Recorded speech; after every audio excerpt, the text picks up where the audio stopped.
Hello again, everyone. Welcome back to the Poisoner's Almanac. I'm your co-host, Adam, I'm Rebecca. and Rebecca has got the plague. Well, I'm hopefully getting over it. Yeah. It's left me with yet again another sinus infection, I think. So, um, dealing with that. And Mm. I hope all of you are staying well and safe because this flu is no joke. hmm Um. So, first things first, we're going to jump into some comments here Hmm. from Spotify. Thomas Paris commented on on a previous Nazi experiment episode. He said, "This all becomes much worse when one considers the impact of Operation Paperclip on the fortunes of many of these doctors." What is that? I actually don't know what that is. It's interesting because strangely enough, I think of Clippy, which Are he's you such a, sure you meant to write? which he's super cute. So it's like, you don't Yeah. want to, think of Clippy when you think of Nazis. But, How dare those people um, dishonor the memory of Clippy? yeah, it was this sort of secret U.S. Program after World War II. And they basically recruited over, um, 1,500, 1,600 German scientists, engineers, uh, basically to work for America.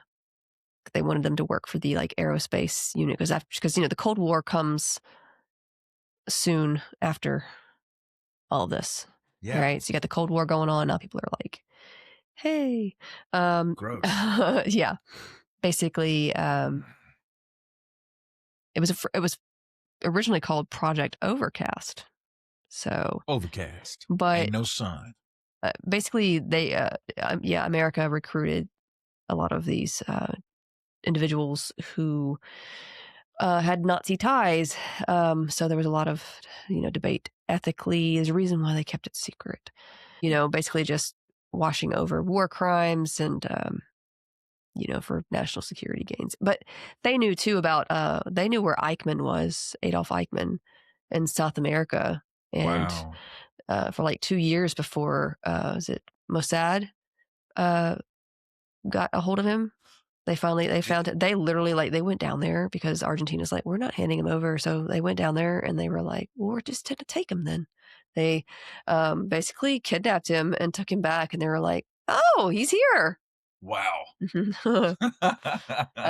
I mean, honestly, it was pretty cool because that man needed to come to justice. Mhm. And many more did too. And we're going to talk about one today that never did, and it's very sad. But yeah, Yeah. but America's done that before. America did that. We're going to talk about that with Unit 731 too, because America did some stuff Mm. involving that too. You So, can pretty much say that about America in any era. yeah, there's a reason why they kept some things secret. hmm So, Yeah.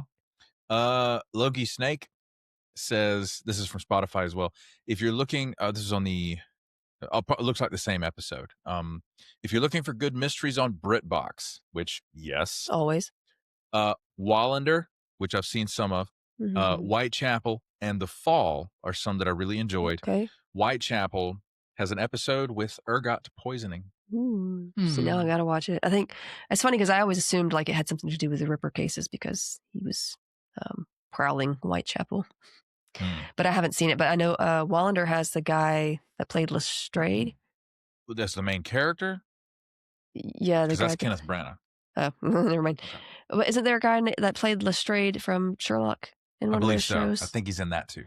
Yeah, Yeah. he's pretty cool. You see a lot of these same BBC actors in a lot of different things, but Yes. they're really good They're actors. great. So. They're great. A lot of them are like formally trained with a Shakespearean, company or theater, and it Of makes course, them every time I think of Kenneth Branagh, now I think of what happened with. Poirot. Huh? He played Poirot. Yeah, in the newest. Mm-hmm. Yes. Yeah. Mm-hmm.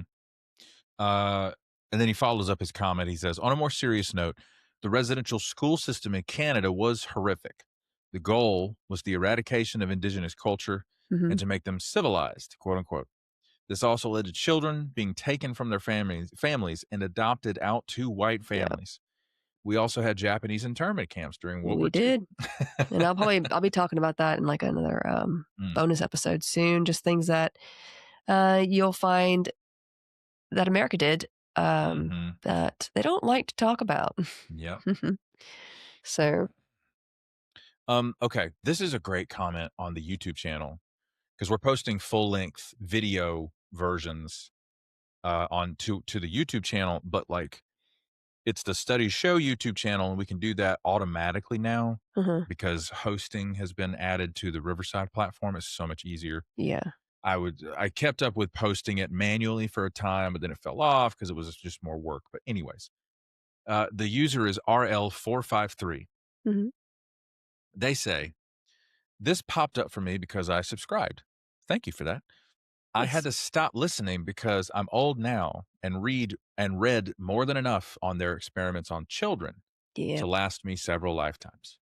I also had the honor to care for many survivors with the horrid tattoos before retiring as a nurse. At the start of the video, you two were speaking of how some religions excuse slavery.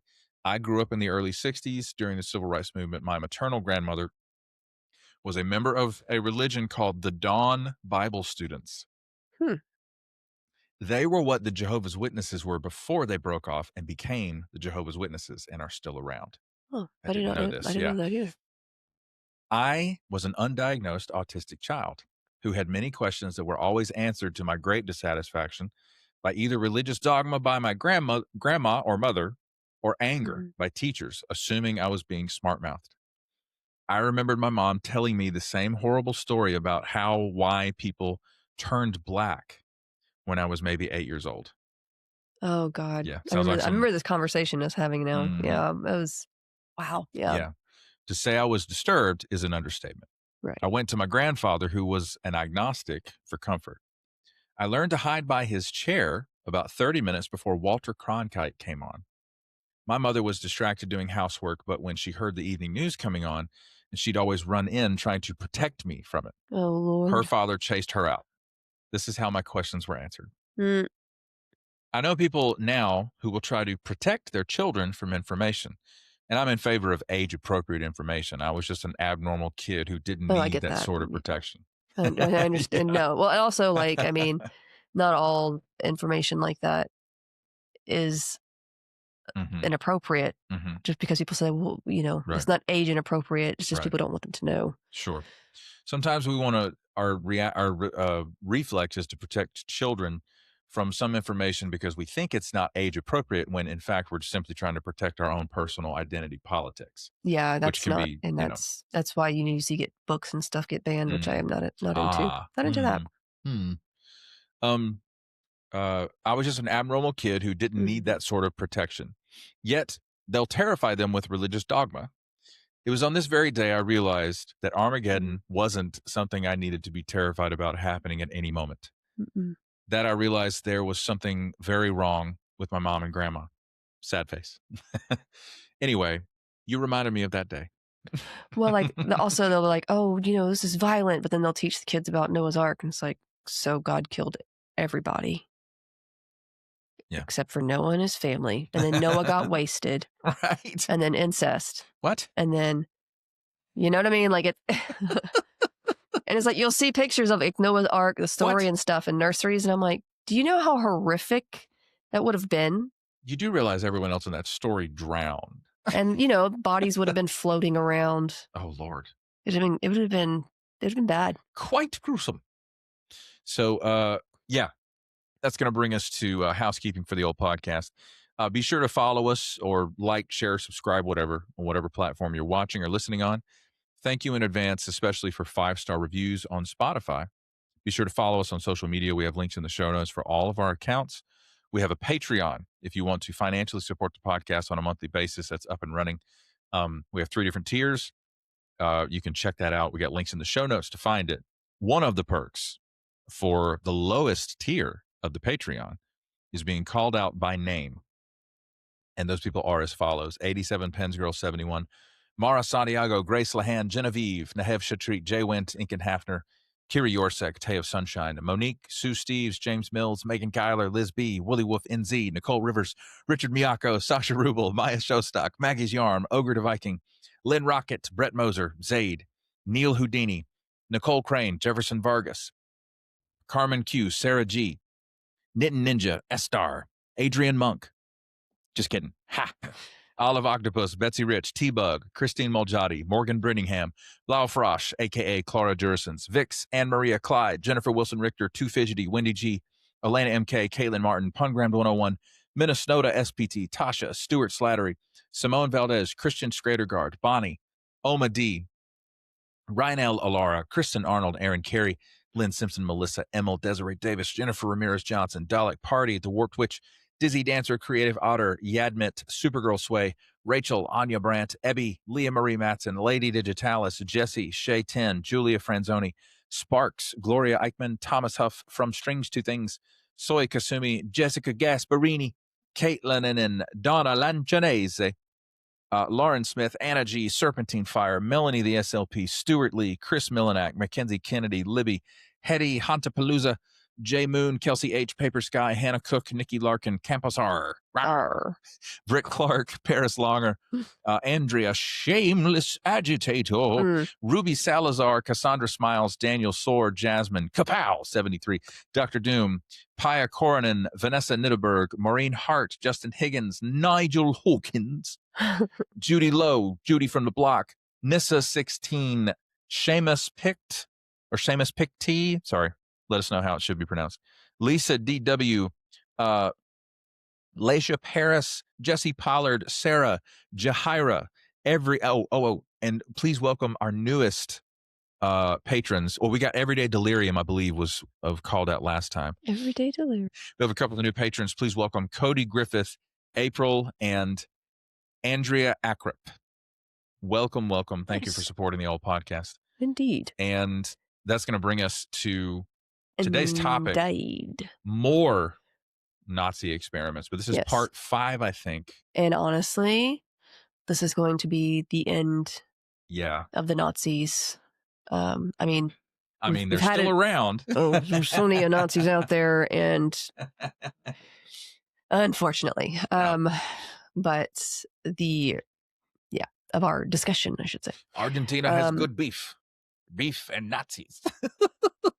It's funny because you grow up, like I watched that with my mom as a kid, right? And like you grow up and you're like, I don't know what that is. And then like later you're like, I understand all of these references. So mercy. And we'll be mentioning Argentina in a moment. But you didn't think I could do it. We have reached the final episode of the Nazi experiment series. No, I thought we'd get 10 parts out of it, to be honest. We could, but I'm doing my best not to do that because we have so much to go into.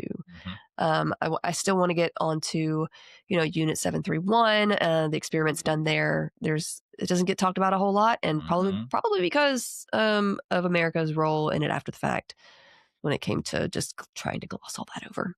I'm thinking this week too for the bonus episode talking about, since the new Stranger Things has come out, I'm about talking about the Montauk Project, because that would have been after World War II, closer to the Cold War era, I believe. So, and I wanted to talk about the Japanese internment camps as well. So maybe just do like how that happened during World War II, and then talk about because America's had its own history with experimentation. Oh, of course. We talked about a few of those, like the Tuskegee, the Tuskegee experiments and things like that. Is it really? This is the strange place. Like and some of you have found this already, but I have a whole other social media account where I do political commentary, and it appears that content creators are essential to accurately report news and also preserve history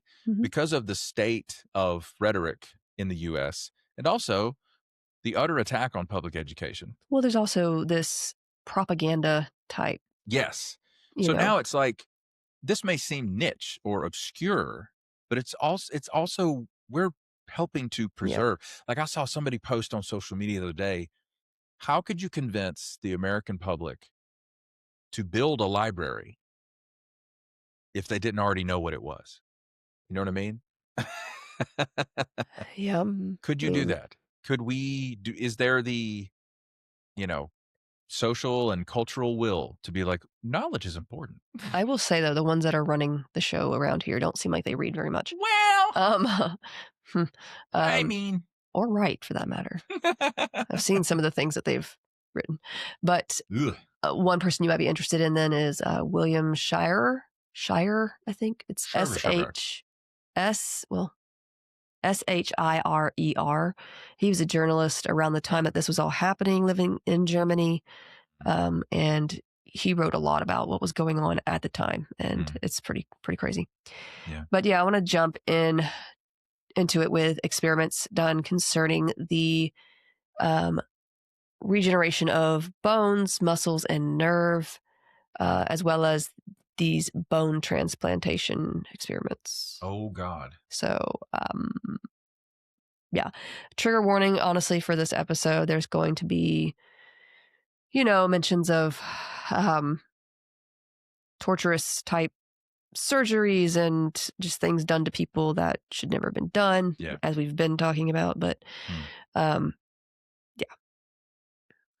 So, and it was insane. But we're also going to cover a person who was known as the Angel of Death. We're going to cover Josef Mengele because I feel like he kind of fits a little bit here as well. So last episode, we discussed the sulfanilamide experiments that took place at Ravensbrück on young Polish women. These same women underwent these experiments involving the removal and transplantation of bone, muscle, and nerves, as well as these at the same time. So a lot of times they would do these experiments, and then since they'd already cut into these prisoners, they would then infect wounds with, various Conducting infections. multiple. It's just Yeah. any scientist worth their salt knows you're confounding both experiments. If you're actually, I know they're not. It's just about torture, Mm-hmm. but this just further evidence that it is just about torture. You're confounding both experiments by doing that. Just Yeah. side note. Well, they would start with this and then they would move on with that, but I'm not sure how long in between, to be honest. So, yeah. It's like they weren't planning to publish. They did burn a lot of documents. I tell you. Now, Dr. Herta Oberhauser, I don't know if I'm saying her name right. I'm also sick, so anything that comes out of my mouth is going to sound funny.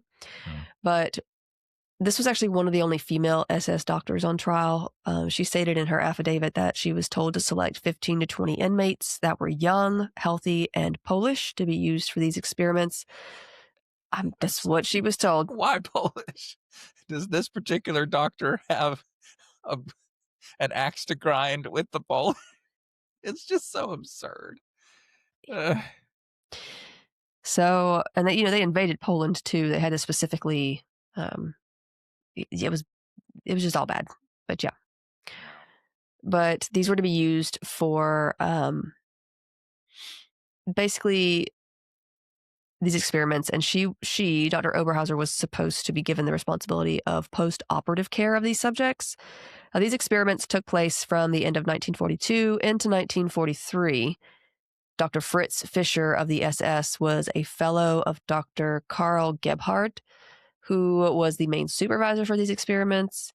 And Fischer stated in his affidavit that EpiPen, which is this barbiturate, and ether were used as anesthetics, while incisions were made to the outer side of the subject's leg and muscle was removed.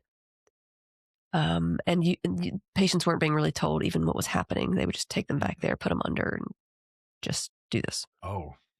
So, okay. After the wound was closed, a cast was applied and the subjects were left in post-operative care for a week.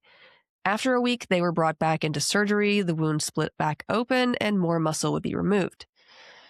A prisoner doctor assigned specifically to be an X-ray technician at Ravensbrück, Dr. Sophia Maxe, testified during the medical trials at Nuremberg that Dr. Oberhauser, who was responsible for post-op care, neglected basic nursing care and was cruel and abusive.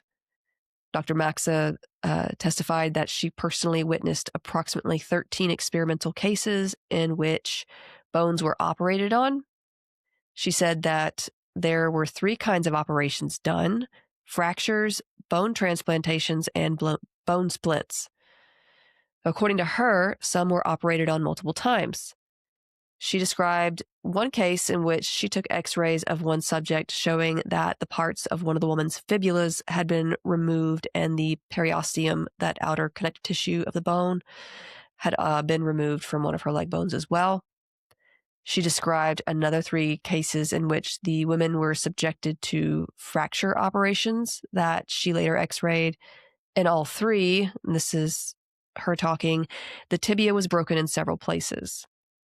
This obviously would have caused the women pain and disability.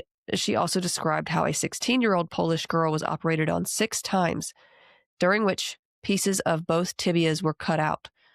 She was also made to undergo multiple experimental operations where more and more muscle tissue was removed. In one case, a woman whose muscles were removed developed osteomyelitis. They continued to operate on this subject, taking more and more muscle, causing her leg to become thinner and weaker. Just removing Just it? taking it, Or were yeah. they transplanting? They weren't transplanting it into her, but they might have, I think they were trying to use it to see if it would graft into someone else. You're going to kill the other patient because it's it's an infection. All right. Great episode. You guys, thanks for listening. This is awful. Let's see. Dr. Maxa told the story of 10 feeble-minded, as they were called, women who were made subjects of bone transplant experiments. They would literally amputate a limb from one subject and transplant it onto another. In one case, a leg was amputated and the subject was killed. In another case, a woman had her whole arm and shoulder blade removed in such a way that even her remaining arm could not be lifted higher than just in front of her. In all, Dr. Maxa reported that 74 Polish political prisoners, previously healthy, aged 16 to 48, were victims of such muscle and bone experiments. As discussed last episode, these women were also made to participate in the sulfanilamide experiments. Political prisoners. Yeah, political prisoners. Basically, those they took during invasion. Mm-hmm. I would like to remind the listener about habeas corpus. Oh, they don't believe in that. Well, just for my own mental health. I mean, I just want to describe that I know what it is. You might need to explain it to the American government too now. So here we are. So Dr. Maxa testified that the calf of the victims would be cut into, and the wounds would be deliberately infected with staphylococcus, gas gangrene, and tetanus. Did you say gas gangrene? Yeah, remember we discussed gas gangrene last episode. It put out this sort of smell that gave it its name, really. Amazing. Yeah. The first 3 of these women died within a few days. Another inmate doctor, Zdenka Nedvedova Nejedla from Prague, also testified to similar details. She had been brought to Ravensbrück in August of 1943 from Auschwitz and stayed there until May of 1945. According to her, the women forced into these experiments were kept on one block of the concentration camp and referred to as rabbits. She knew about the intentional infecting of wounds with strep, tetanus, and gas gangrene as well. She also explained that she had observed as much as 5 centimeters of bone being removed from one site. Many of these victims were killed by EpiPen injection after the operation, like just straight up murdered. Yeah.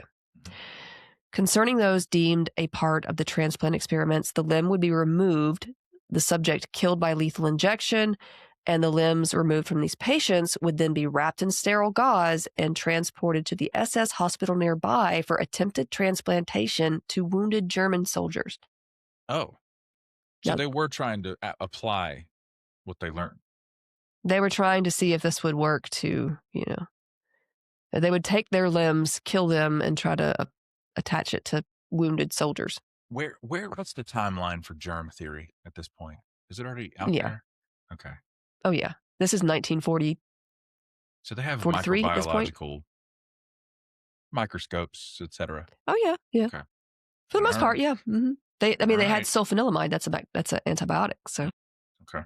They just, they were just doing whatever to see what would happen without the care of what would happen to the people they did it to. Oh, okay. It must have been people they felt couldn't be helped anyway, so they were gonna throw them in the experiment too. Yeah. They don't care anymore about the soldiers than they do the prisoners, basically, I mean, they would have been disabled at this point. And if you're disabled, then what use are you to to the Aryan society? supremacists. Right. So, The only person who was safe was the Führer. mm. So yeah, those left alive after such procedures would not be given pain medication and would spend nights in intense pain under the care of SS nurses. Yes, please put that in quotes. Mm-hmm. According to her, 11 died or were killed with lethal injection, and 71 were severely disabled and deformed for the rest of their lives. So I have some lovely testimony that should give you a better understanding, I feel like. She's got the book with the color-coded tabs, folks. It's a lot about to get serious. It's a lot of colors. Mm-hmm. But I have... and y'all know me, I've got it like marked out too. So this is Dr. Moxa, who I just spoke about. She's this inmate doctor testifying. Let's see. She said on the operating... Real quick, hang on. You said inmate doctor. She's the physician for the inmates. She herself is not an inmate. She is an inmate. She is an inmate. Okay. So that what they would do is they would force these doctors to work for them under their supervision. Jesus Tell them what to do and anything like that. So on the operating table, the bones of the lower part of both legs were broken into several pieces with a hammer. The muscle experiments consisted of many operations, always on the same spot, the upper or lower part of the leg. At each further operation, larger and larger pieces of muscles were cut out. Once a small piece of bone was planted into a muscle. Okay. During nerve operations, parts of nerves were removed. Then she was asked by the one who was questioning her, what problem did Professor Gebhardt and his school wish to solve by these experiments? She replied, the problem of the regeneration of bones, muscles, and nerves. And the guy questioning her said, was the thing carried out? No, it was not checked at all or only insufficiently. So Dr. Moxa went on to talk about special operations that were carried out around the same time on mentally ill prisoners. And she said that these amputations of the whole leg at the hip joint were carried out, or on others, amputation of the whole arm with the shoulder blade were carried out. Afterwards, the victims, if they still lived, were killed by means of EpiPen injections, and the leg or arm was taken to the SS hospital. 10 such operations approximately were carried out. During the whole of the time these operations were carried out, I was employed as a worker in the ward and investigated this matter, risking my own life with the idea that it was my duty, if I were saved, to tell the truth to the world. I conclude my statement with 2 questions. What kind of recompense can the world offer to those who were operated on in such a manner? What kind of justice has the world for those who carried out such operations? I also have testimony from... it's a piece of the affidavit from Dr. Zdenka Nedvedova Nejedla, who stated that she had been basically transported from Auschwitz and worked as a doctor prisoner. So she was a prisoner, but an inmate doctor, as I mentioned with Dr. Moxa, at Ravensbrück. And she stated operations were performed on 1 Yugoslav, 1 Czech, 1 Ukrainian, 2 German, and about 18 Polish women, of whom 6 were operated on by force in the bunker with the help of SS men. 2 of them were shot after their operation. Wounds had healed. After operations, no one except SS nurses were admitted to the persons operated on. Whole nights they lay without any assistance, and it was not permitted to administer sedatives, even against the most intensive post-operative pains. Oh, my God. From the persons operated on, 11 died or were killed, and 71 remained invalids for life. There was a defense plea for Karl Gebhardt, the main doctor supervising over these experiments. Please tell me more. Yeah, his lawyer, basically referring to the transplanting of the shoulder blade case. The lawyer said, this experiment was justified in this particular case as it took place for the benefit of a patient in serious danger. The I got a experiment bridge to sell you. The experimental person from whom the shoulder blade was taken was also a member of the resistance movement, and she too thus escaped execution. Furthermore, the shoulder blade in question belonged to a hand restricted in its function. Uh, That was his defense. This is why you don't let elected officials carry out retribution. So that was the lawyer's take. Like, well, he saw Spoken like a true lord. he, What he does saw no Voldemort problem with say? it. Voldemort says, spoken like a true politician.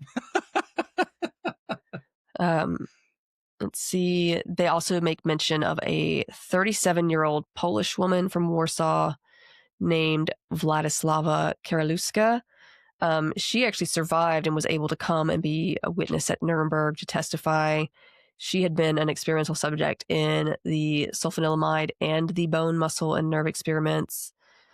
She was operated on a total of 6 times by Dr. Fisher, starting in August of 1942.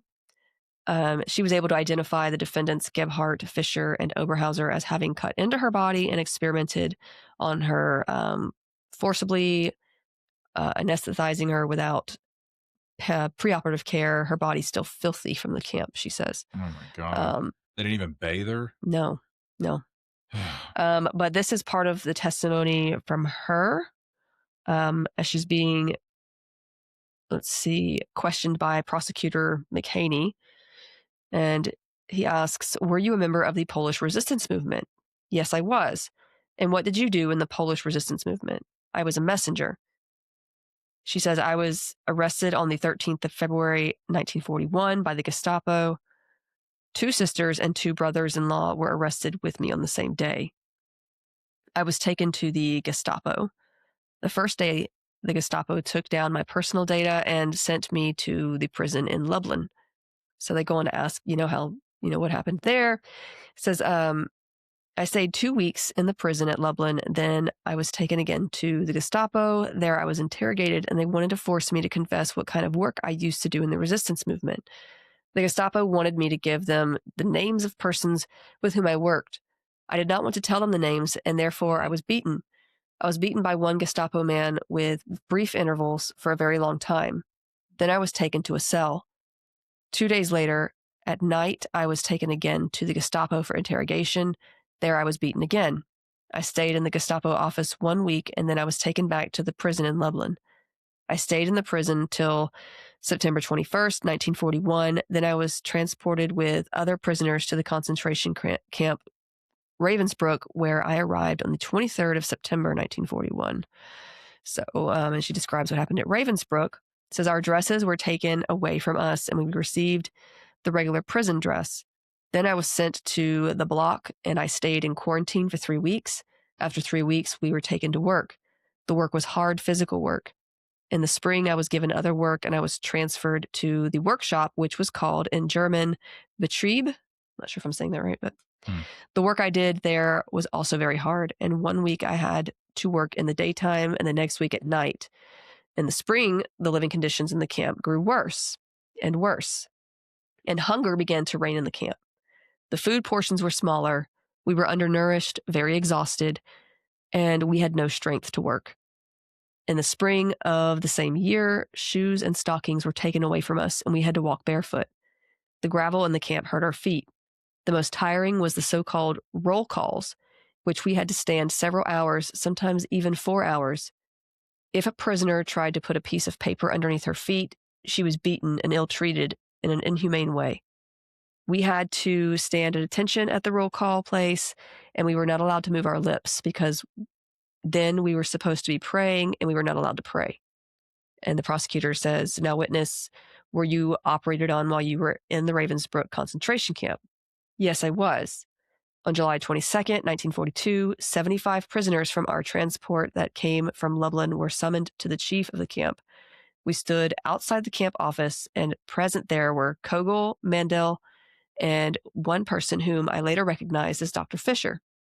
We were afterwards sent back to the block, and we were told to wait for further instructions. On the 25th of July, all the women from the transport of Lublin were summoned by Mandel, who told us that we were not allowed to work outside the camp. Also, 5 women from the transport that came from Warsaw were summoned with us at the same time. We were not allowed to work outside the camp. The next day, 75 women were summoned again, and we had to stand in front of the hospital in the camp.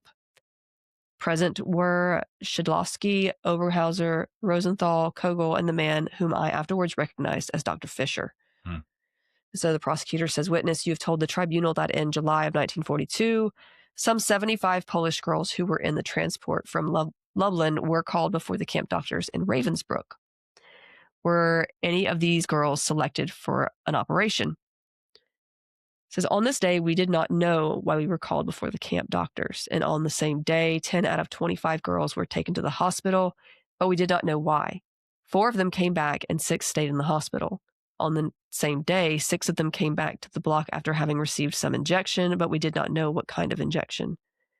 On the 1st of August, those 6 girls were called to the hospital again. Those girls who received injections were kept in the hospital, but we could not get in touch with them to hear from them why they were put in the hospital. A few days later, one of my comrades succeeded in getting close to the hospital and learned from one of the prisoners that all were in bed and that their legs were in casts. On the 14th of August the same year, I was called to the hospital and my name was written on a piece of paper. I did not know why.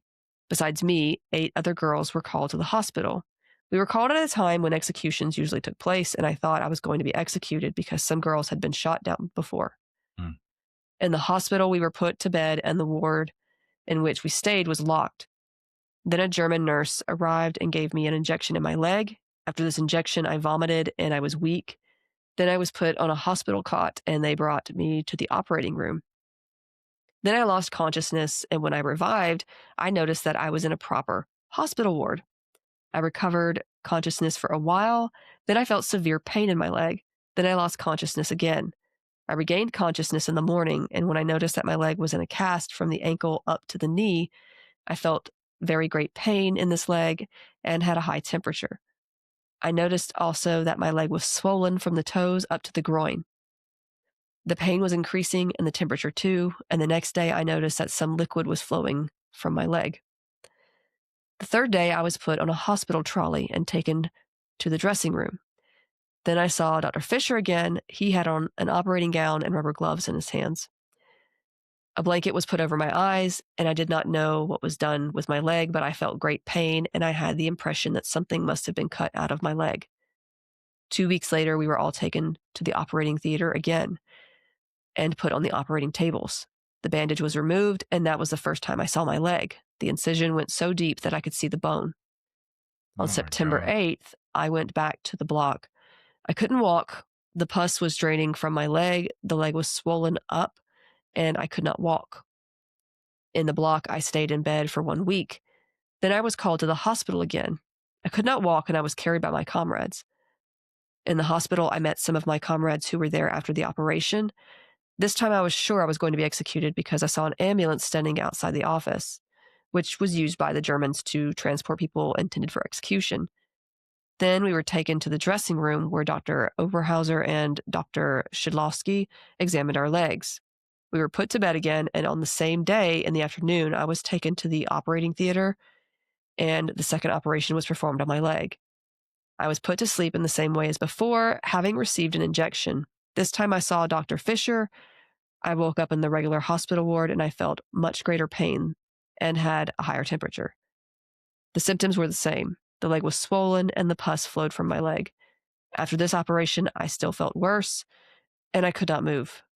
While I was in the hospital, Dr. Oberhauser treated me cruelly. She goes on to mention how some people were actually operated on straight from the bunker instead of the hospital. Like they just did it there, no sterile technique, nothing. Not that they were using sterile technique in the hospital. We really Mhm. don't know. Yeah. Um, but she talks about how they actually protested the next time they were called to do this. But they were literally forced down and operated on anyway. Yeah. They basically told them to, they're basically like, if you don't do this, then you'll be executed. And a lot of the women were like, we'd rather be executed than deal with this because it's awful. Dude, Um, they're basically executing them. yeah. But yeah, she goes over more and more about other operations that she deals with. It's pretty similar just more and more pain, more infection.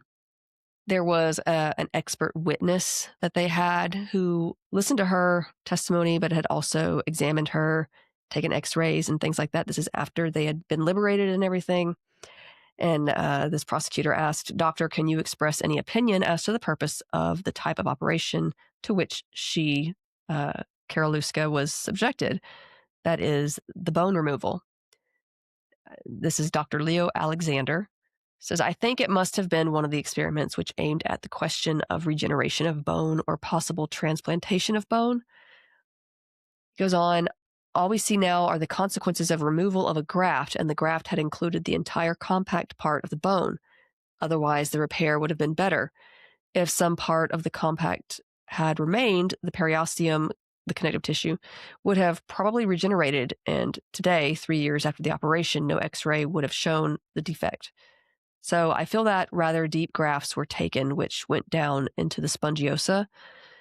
Whether anything was replaced that later was destroyed, I do not know, except the patient stated that there was a purulent discharge, indicating that the wound had become infected, and her statement of a subsequent operation, in fact, if I am not mistaken, 2 subsequent operations, indicates the probability that the grafts did not take and that they were removed after infection had become obvious." Mhm. And so that was his take on like what they had done, because they didn't tell Mhm. her anything. Now, in relation to these experiments involving the removal of bone, muscle, and nerve tissues and the transplantation of bone, Karl Gebhardt, Herta Oberhauser, and Fritz Fischer were convicted of criminal conduct. Now, before moving on, I just want to mention another gruesome fact concerning the bones of victims. Rudolf Brandt and Wolfram Sievers, who were both convicted of the murders of civilians and members of the armed forces from the nations at war with Germany, were also charged with the murder of 112 Jews, specifically to complete a skeleton collection for the Reich University at Strasbourg in Nazi-occupied Oh France. my god. Also involved with this were Heinrich Himmler and Professor Hirt of, I know, that's his name. It's Like, Hirt, but of the university. Like, the guy's name is Hurt. You're going to give him a medical degree? Sorry if there's there's any a Hurts out there that want to be there's a primary doctors. doctor in this area named Dr. Coffin. Is it spelled like coffin? Yes. Well, it'd been great if he'd been like a, She's a primary doctor too. Like, so many people know her. it'd been so great if she'd been like a medical examiner or like a mortician. I mean, But you know what? Do what you're going to do. But she has a yeah, friend named Dr. Sneezin. I'm just kidding. anyway. So yeah, they were also involved in this. These two, however, I've already mentioned Himmler at least, but both of these had already died by suicide before the trials. So Professor Hurt was actually tried in absentia at the time because his suicide was not confirmed until the 1960s when his body was exhumed by Israeli Secret Service, but they were both dead at this point, so they weren't included there. So those killed to acquire these skeletons were inmates taken from Natzweiler concentration camp, and Sievers, later in June of 1943, wrote, "Altogether, 115 persons were worked on, 79 were Jews, 30 were Jewesses." They called them, that. 2 were Poles, and 4 were Asiatics. That's what they called Asians, I believe. Okay. The bodies of those killed were sent to Strasbourg, where most stayed for a good year until Sievers began to fear the arrival of Allied armies close by. He sent a letter to Rudolf Brandt in 1944, and I can briefly read you that one. "Professor Dr. Hurt has assembled a skeleton collection which has never been in existence before. Because of the vast amount of scientific research that is connected with this project, the job of reducing the corpses to skeletons has not yet been completed. The collection can be defleshed and rendered unrecognizable." Oh my god. Yeah. So that was his, "Hey, the Allies are coming. Do this for me." Now, 86 of these corpses still remained mostly intact then, and this was a year after they'd been killed, just about. They're basically being used at various times in various ways for research, apparently. So to hide their disgusting crime, or at least make it impossible to tell who they were or where they'd come from, Professor Hurt ordered 2 assistants to cut up these 86 corpses and have them cremated. Now, obviously, that's 2 people being told to cut up 86 human bodies and cremate them quickly. That's, as you can imagine, that's not an easy job. And cover up is just not possible, especially without leaving evidence of the murders and dismemberment. So when the French soldiers liberated the area, they made sure to take photos for evidence of what they found of the corpses, as well as of the gas chambers at Notzweiler where they had been murdered. These photos were all that were needed to really put together what had happened to these victims, and the letters and reports between Nazi officials just adds the why to the what. And many of these, like the things that they mentioned when putting this whole thing together, and this is a report by Dr. Hurt sent by Sievers to Rudolf Brandt. We have a nearly complete collection of skulls of all races and peoples at our disposal. Only very few specimens of skulls of the Jewish race, however, are available, with the result that it is impossible to arrive at precise conclusions from examining them. The war in the East with Russia now presents us with the opportunity to overcome this deficiency. By procuring the skulls of the Jewish Bolshevik commissars, who represent the prototype of their words, repulsive but characteristic subhuman. Okay. We have the chance now to obtain a palpable scientific document. Yeah, so they basically killed a bunch of people to use their skeletons. You have to dehumanize people in order to go to these lengths. You have to do that first. You have to call them the enemy and the reason for everybody's problems first. It's unconscionable. Anyway, now I do want to take this opportunity to discuss a notorious doctor that performed his own sick experiments during the Holocaust. And in the end, I'm just going to come back and read just some of the final statements that these doctors had at their trial or whatever, because I mentioned doing that. And they're short little blurbs for each, so it's not a lot. But now, Dr. Josef Mengele, he's well known for his horrible deeds and for good reason. He's been known as the Angel of Death, the White Angel. He was an SS officer and physician during World War II, and he was at the Soviet front and then at Auschwitz. Now, before the war, he was a successful and smart young man.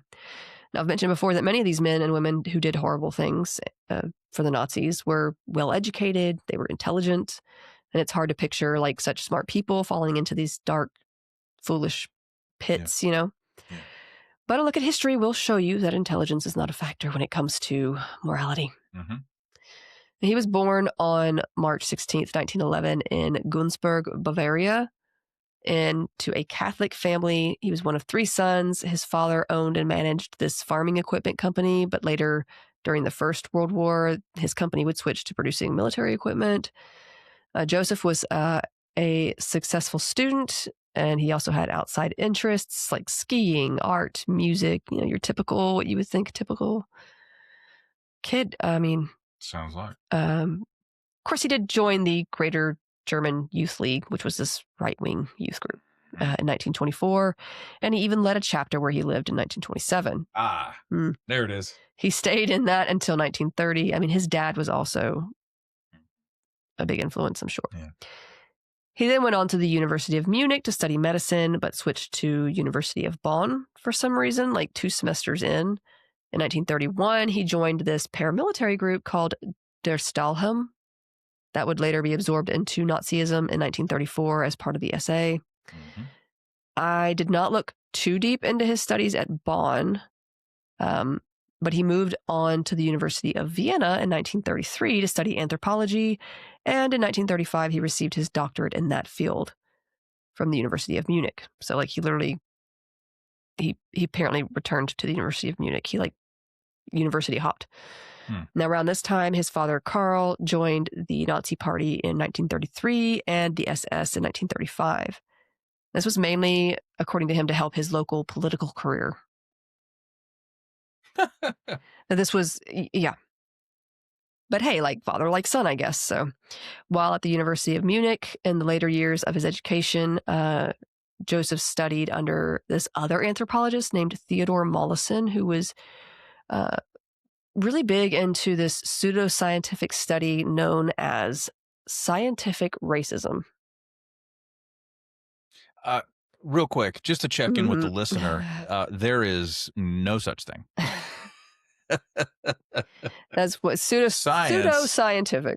science, and dogma, I immediately know. Now, learning from this clown, he later wrote his dissertation with the Flip that. Learning from that clown. But I'm going to this title was translated Racial Morphological Study of the Anterior Segment of the Mandible in 4 Racial Groups. It was supposed to be this Okay. review of how one could take measurements of the lower jaw and identify race that way. Sure you can. Anyway, in early 1937, he joined the Institute for Hereditary Biology and Racial Hygiene in Frankfurt, Germany. There at the University of Frankfurt, he worked with this geneticist, another clown named Ottmar Freiherr von Verschuer. I probably butchered that name, but he was a terrible person, so yeah, give me a break. We don't care. Verschuer. Verschuer? For sure. Yes. Hi, Rebecca. I'd like to push back on the way you pronounce the name of that Nazi. How dare you? He was more of he was a geneticist and a researcher who basically, we're going to talk about it. Can we call it research? Yeah, he was, Nazi researcher. He wasn't, I don't think he was officially a part of the Nazi party, but he was totally about it. Does that make sense? It doesn't make sense, but. I smoke, but I don't inhale. It was with this nut that he began research on twins, especially with emphasis on the genetic factors leading to cleft palates, cleft lips, cleft chins. It was on this subject that he earned honors, graduating with his medical degree in 1937. He was also responsible at this time for reviewing the racial heritage of students seeking the Aryan degree, which is something you apparently needed at this time to qualify for German citizenship or to work in the government. This is 1937, so Nazism has already risen to power, right? So Hitler's already in charge at this point. It's very spooky, is all I'm saying. It's awful. Yeah. Now, Verschuer wrote recommendations for him as well, labeling him as reliable and great at vocalizing this understanding of complex subjects clearly. Now, he did get married. Mengele got married in 1939, and they had like one son named Rolf, not like the Muppet. Okay. It's kind of like the Muppet. It's ROLF, okay. But you get me. That was in 1944 when he was born, and he makes another appearance later. So now Mengele officially joined the Nazi Party in 1937, a little bit later than some of the other people we've mentioned, but his heart was already there, trust me. Mm-hmm. He joined the SS the year after. He went through basic training in infantry. He served in their armed forces. Beginning in 1940, he volunteered for medical services and worked his way up to a position in the SS Race and Settlement Main Office, where he evaluated others for Germanization. Okay. Yeah. Basically, he would look at people and say, "You're not German enough." Or like, yeah, you look Aryan enough to be forced into our... Anyway. You look like you could be a racist like me. Oh my God. He did more service in medicine and was a part of the German invasion of the Soviet Union. He later got transferred back to the Race and Settlement Office, but in Berlin. He was promoted to captain, went back to working for his old mentor, Verschuer. Oh, for sure. Verschuer. And, because he was in Berlin at this point as well. Now, in 1943, Verschy Boy convinced, it's just easier to say. Verschy Boy convinced Mengele to apply for service at a concentration camp. He was made chief physician of the Romani family camp at Auschwitz to Birkenau in 1943, where he supervised the inmate doctors and visited the hospital to send any prisoners who had not recovered after 2 weeks to the gas chambers. He also chose which incoming prisoners got to stay on as laborers and which were immediately sent to the gas chambers. He especially looked out for twins that he would experiment on and saw his duties in selection to be one of his favorites. He enjoyed being like, Okay, you die, you don't yet, right? all I can see is Dwight Schrute getting Michael Scott's attention and saying, "I found twins." Oh my And he walks gosh. over thinking they're twin girls, twin women at the bar, and it's just 2 guys. And he goes, "They're guys." He's like, "Yeah." Look, Dwight is hilarious, but come on, Nazi coded. It's A little 100%. bit. The 100%, bro, is He says some things and you're like, oh, okay. learn your rules or you'll be eaten in your sleep. Well, I know he comes from that whole Oh, yeah. like Germanic, Pennsylvania Dutch. yeah, like Feel. culture. Totally. Not necessarily from Nazism, but every now and then he mentions something from like something his parents or grandparents said, and it's like, They what, buddy? okay, okay then. So this was one of his favorite jobs. He was also responsible there for supervising and administering Zyklon B to those being gassed within the gas chambers. It's murdering people. Now, during a typhus outbreak, he forced 600 Jewish women to the gas chambers, then had the building cleaned and disinfected before admitting neighboring residents that had been cleaned and deloused. This was repeated until every block was disinfected. So more were killed so that the building could be cleaned and others moved in. Similar practices became the norm for other outbreaks of disease, such as that with scarlet fever, measles, etc. And he was later awarded and promoted for these actions. Okay. It was also at Auschwitz that he performed various experiments on twins. This is what he seems to be most well known for, that came through the camp. He especially sought out identical twins and those with heterochromia, which is when you have the 2 different color irises, the 2 different color eyes. And I think one of his reasonings for doing experiments on twins was he would say like it made good for like a control and a experimental subject. Like he considered them basically the same person, which they have obviously very similar genetics. But, he also looked for those with dwarfism. He also looked for people in general with physical abnormalities. He did studies on blood proteins and Romani anthropology while there as well. His old geneticist mentor, Verschi, requested a grant from the German Research Foundation for Mengele's work at the camp, and it was supplied. So Verschuer was thus also benefiting from his research, as Mengele was sending him samples and updates along the way. One inmate who was also a pathologist before being imprisoned, Miklos Niesley, I might be getting that last name wrong, Niesley, was made to collect specimens for Mengele and to perform autopsies of his victims. So like he's an inmate himself and he's being made to do these things as well. Oh, God. He did tests on sick children there as well. When an outbreak of gangrenous disease struck Romani families, he made another inmate, this one a pediatrician, beforehand, help him isolate the children and give them vitamins plus antibiotics. This seemed to help, but Mengele cut off treatment too soon because he was content with seeing that it was effective, but not really caring about the actual lives of these children. So he was just like, okay, it works, let them die. The illness soon returned and killed children whose bodies were then sent for autopsy and study elsewhere. Most of the twins he studied were children between the ages of 2 and 16. Historian Nicholas Washman estimates Mengele may have studied as many as 1,000 sets of twins. Some were actually just typical siblings who passed themselves off as twins to avoid being killed. Now, these studies started with simple measurements and exams that often took hours. The actual purpose of these twin studies is actually still unknown. Much of Mengele's reports were destroyed intentionally. In his 1945 deposition, Miklos Niesley testified that he watched Mengele kill 14 twins in a single night, first by injecting EpiPen to induce sleep, then injecting their hearts with chloroform. That'll do it. He later wrote in his book that he smelled chloroform coming from the hearts of those he autopsied instead of seeing him directly put those injections into their hearts. But Mm. the subjects of these studies were apparently treated better while staying in the barracks provided to them, like before obviously being experimented on a lot. They were fed better, and Mengele sometimes brought the kids sweets, so they referred to him as Uncle Mengele. Oh, God. This was far from his true persona, however. One Auschwitz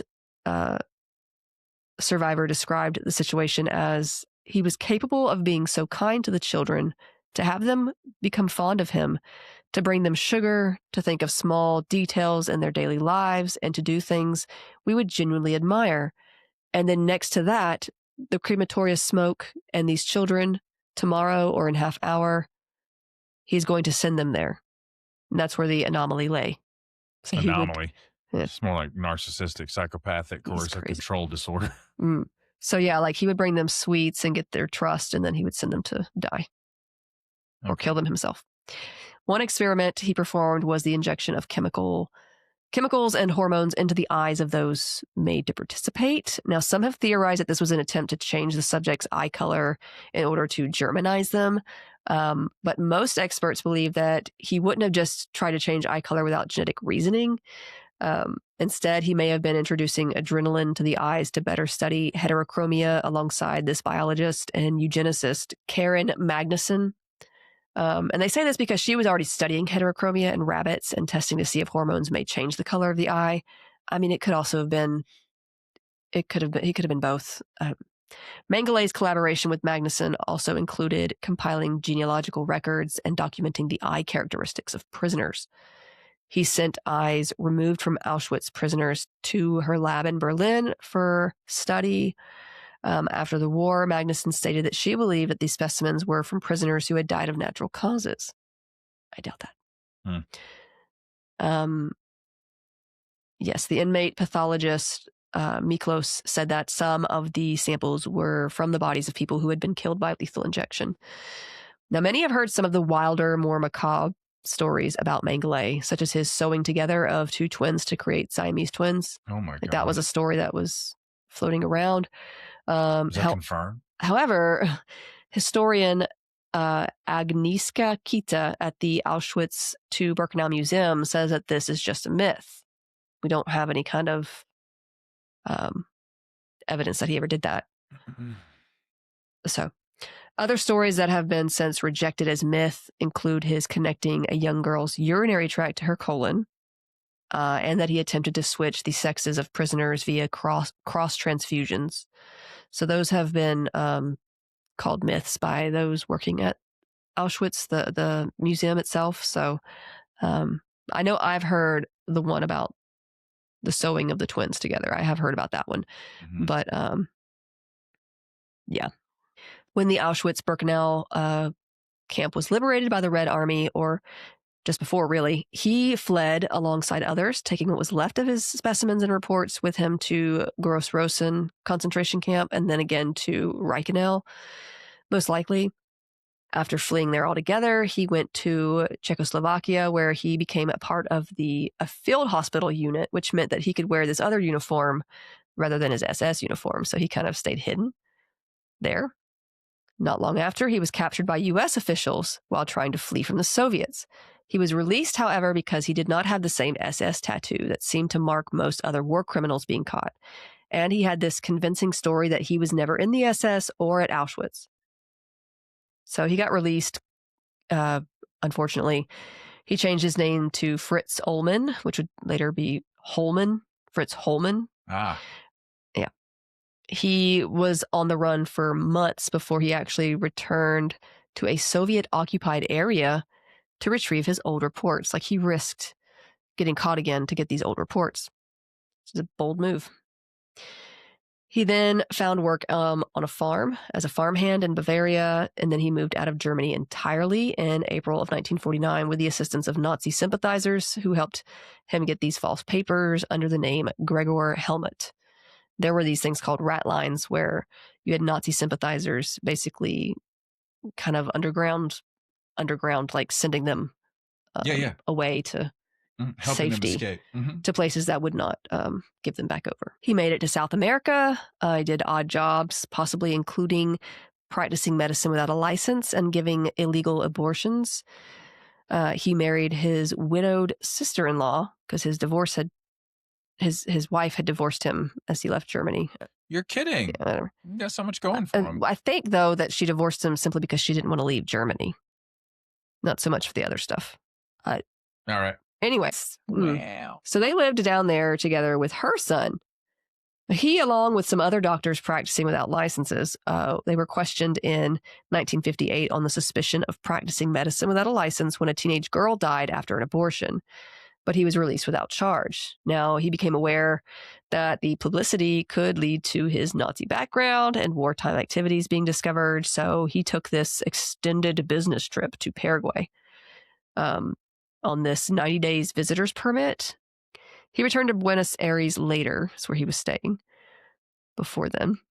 His name came up a lot in the Nuremberg trials, but many believed him to be dead, and that is what his family, his old family still in Germany, was telling everyone.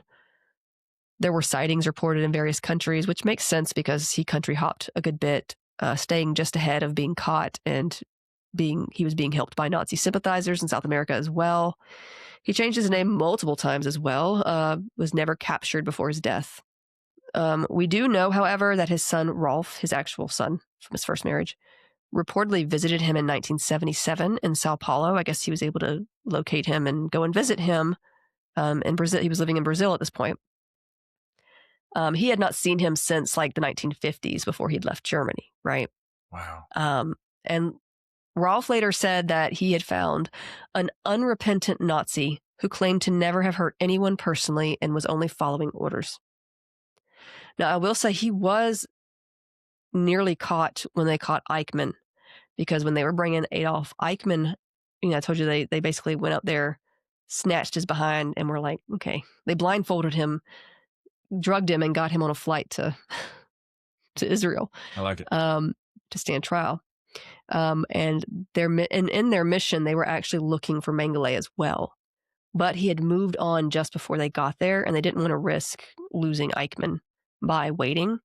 So it just didn't happen. So there was that. But yeah, he was never caught. See, he was already in bad health, apparently, before this visit, having had a stroke the year before in 1976. He reportedly had a second stroke on February 7th, 1979, while visiting friends at a Brazilian resort. This man had friends. Amazing. He was swimming at the time How did you manage that? He was swimming at the time that he had this stroke, and he drowned, apparently. He was buried in Brazil under the name Wolfgang Gerhard, which he had been using this ID that was lent to him by an old friend that he had since fallen out with. It's just a whole other thing. His body was later located by German authorities, exhumed, and tested for identification. In 1985, the forensics available deemed it was very likely him. And then in 1992, a DNA test was used to confirm this was him. And that is that story. So he died, but he was never caught, which is unfortunate because he never was brought to justice. Now, I was going to just read you these are obviously these men were at Nuremberg were judged and sentenced. Let's see. I just want to let you know. And you can find the entire record of the Nuremberg trials in the Library of Congress, the National Archives, universities, other places. Yeah, they're probably going to burn that. So get them while you can. Get them while you can, kids. Now, these are the personal statements of the defendants, and these were made July 19th, 1947, which was the last day of the trial. Okay. And these are extracts, really. I'm not going to give the whole thing, but Karl Brandt, we've mentioned his name quite a bit, said, "It is immaterial for the experiment whether it is done with or against the will of the person concerned." The meaning is... Say that again. It is immaterial for the experiment whether it is done with or against the will of the person concerned. All right. Great Uh, episode, everybody. Thanks for listening. The meaning is the motive, devotion to the community. Ethics of every form are decided by an order or obedience. Okay.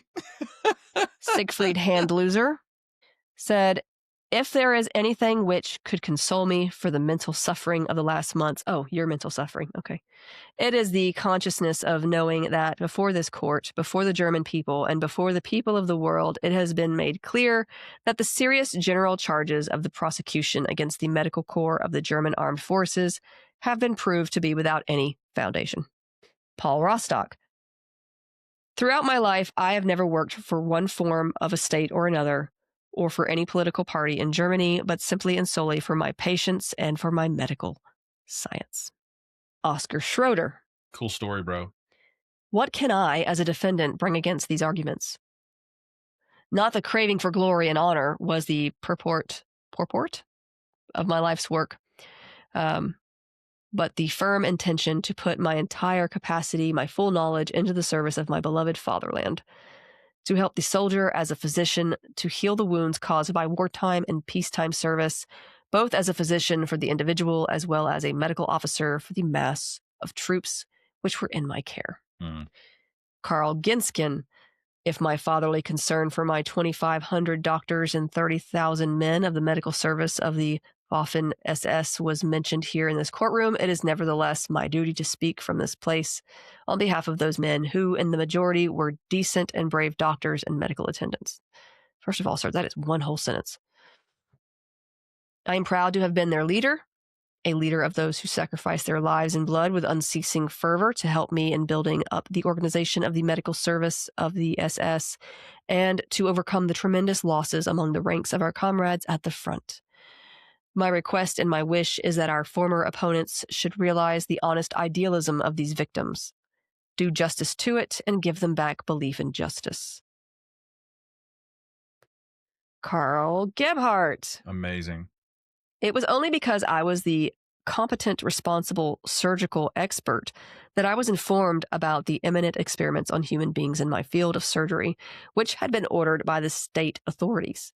After the order had been given, it was no longer a question of stopping these experiments, but the problem was the method of their execution. Hitherto, I have always faced criticism, even from foreign countries, without any secrecy, but also without any feeling of guilt for my activities as an expert. I believe that this pile of rubble, Germany, as it was then, at that point, with its wasted biological material, cannot afford to let these fine young doctors perish in camps and in other inactivity. You had no problem letting anyone else do. Kurt Blom. I feel myself free of the guilt of ever having committed or furthered crimes against humanity. That's all he said. Joachim Mrogrowski. There's like an R right after that M, and it always catches me. My life, my actions, and my aims were clean. That is why now that at the end of this trial, I can declare myself free of personal guilt. Rudolf Brandt, another we've mentioned a lot. Free of personal guilt. In accordance with the truth, I repeat what I have said in the witness stand, that I had a general knowledge of experiments on human beings. I can no longer say when and on what particular opportunity I gained that knowledge, but this fact alone does not deserve death, because I never had the feeling that I had participated in such crimes by my activity in the personal referat, the administrative office. Helmut Poppendick, it's our old buddy. I'm sorry, that's such a funny name. What I knew about medical experiments in the SS was, in my opinion, as little connected with criminal matters as those experiments of which I knew from my clinical experience before 1933. Before this trial, all of these matters were no problems for me. I did not know of any transgressions. Moreover, I was always convinced that anything which came to my knowledge about experiments on human beings in clinics of the state before 1933 and within the scope of the SS in later years were conscientious efforts of serious scientists to do the good of mankind. The ethical foundation of these matters also seemed to be there until this trial. Therefore, after sincere examination of my conscience, I cannot find any feeling of guilt and expect, with a clear and peaceful conscience, the verdict of the tribunal. Wolfram Sievers, in true recognition of the consequences which might be daily expected for myself and my family, I devoted myself to resistance, continued in it undaunted, and never abandoned it, is now the only reason why I find myself in this dock. For that reason, I look forward to the judgment of this tribunal with confidence, due to my conviction that I have lived for a good cause and acted on it, on behalf of something which, then as today, filled me with true belief.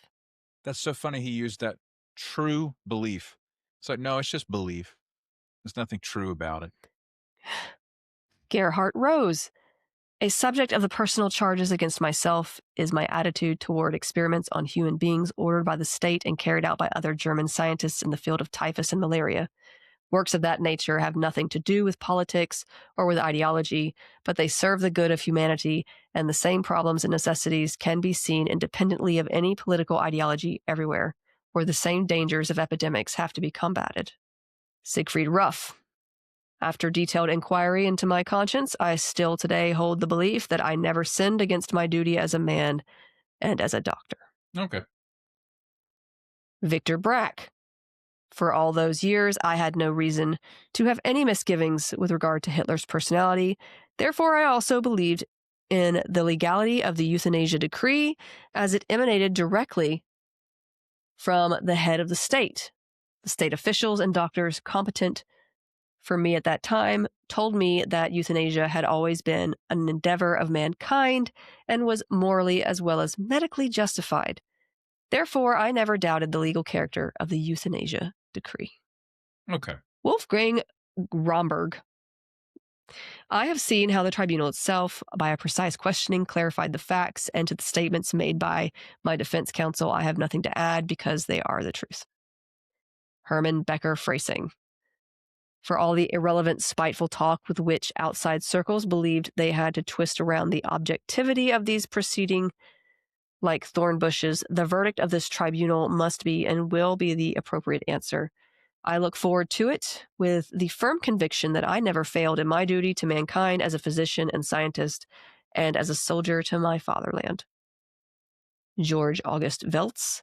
I have nothing to add to the statement made by my defense counsel. I thank Dr. Will for his efforts made in my defense. He was just like, Conrad Schaefer. May it please the tribunal, since I consider myself entirely innocent, I have nothing more to add. I ask to be acquitted, if possible, even before the verdict. Okay. Okay, Conrad. Okay, kill him. And this is him right there, actually. What a mediocre looking piece of refuse. They all were. Okay. Valdemar Hoven. I have nothing to add to Dr. Golick's plea of yesterday. I would, at this point, like to thank my defense counsel for the considerable help he has given me. Wilhelm Bagelbeck. I was never directed by any sentiment other than that of a human being and of a physician. The experiments as they were actually conducted never went beyond what can be justified by the physician. I consider myself free of guilt as a physician and as a human being. Okay. Adolf Pokorny. With this hope, I am looking forward to your judgment, and in that connection, I am thinking of my children, who for years have lived under the protection of an allied power and who will not believe that their father, after everything that he has suffered, could possibly have acted as an enemy to human rights. But you did. What about the children? Will no one think of the children? Like, y'all didn't. There's two more. Herta Oberhauser. This is that lady. In administering therapeutic care following established medical principles as a woman in a difficult position, I did the best I could. You didn't, though. You didn't. You're in this room because you didn't. You do. Does this make sense? You know? And Fritz Fischer. In my life, I have never followed egotistical aims, and I was never motivated by base instincts. For that reason, I feel free of any guilt inside me. I have acted as a soldier, and as a soldier, I am ready to bear the consequences. They express, I don't feel guilty at all, if that helps in your deliberations. However, that I was born a German, that is something about which I do not want to complain. So just so you understand the indictments under which the Nazi doctors were tried, comprised of 4 counts. Count 1, common design or conspiracy. Count 2, war crimes. Count 3, crimes against humanity, constituting murders, brutalities, cruelties, tortures, atrocities, and inhumane acts. Count 4, membership in a criminal organization declared so by the International Military Tribunal, commonly known as the SS.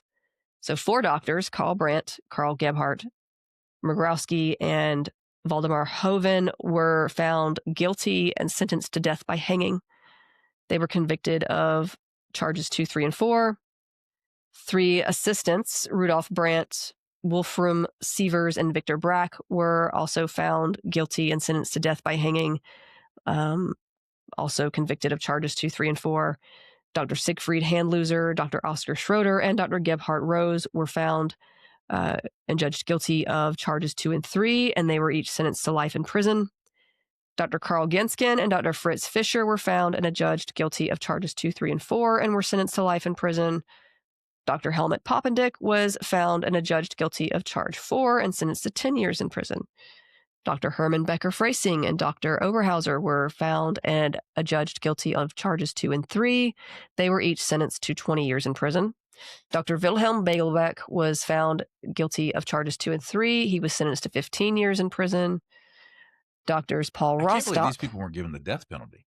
Some were, some weren't. And this will really piss you off. Doctors Paul Rostock, Konrad Schaefer, Kurt Blom, Siegfried Ruff, Hans Wolfgang Romberg, George August Welz, and Adolf Pokorny were found and adjudged not guilty of the charges in the indictment. All were released from custody upon adjournment of the tribunal. Gross. Now, you have to remember, too, that there were a lot of documents and things that could have been used in this trial found after the trial, too. So anything that could have proven them guilty might have been found later, to be honest. Jesus. And some things were burned, and destroyed. But all 16 defendants that were found guilty petitioned for clemency. Each of the condemned defendants, except Dr. Poppendick, petitioned the U.S. Supreme Court for a writ of habeas corpus. You don't say. And for a writ of prohibition against the proceeding or an order nullifying the trial and setting the defendants at liberty. With the exception of Dr. Becker-Freising, all defendants filed appeals with the U.S. Secretary of War. All sentences were affirmed by the U.S. military governor on November 22nd, 1947. The U.S. Supreme Court denied writs of habeas corpus. 1948, the executions were carried out on June 2nd, 1948 at Landsberg Prison in Bavaria. At his execution on June 2nd, 1948, Karl Brandt stated, "It is no shame to stand on this scaffold. I served my fatherland as others before me." My God. On the gallows.